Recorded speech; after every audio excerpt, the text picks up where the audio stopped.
can see,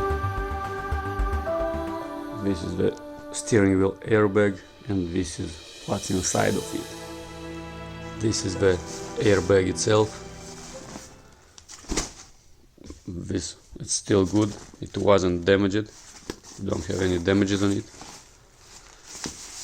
This is the steering wheel airbag cover. The cover, of course, is broken because it already exploded.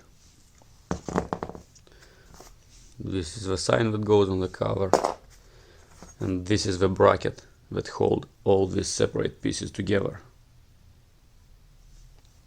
Also, it have 3 nuts, and every nut have a spring that hold it in place.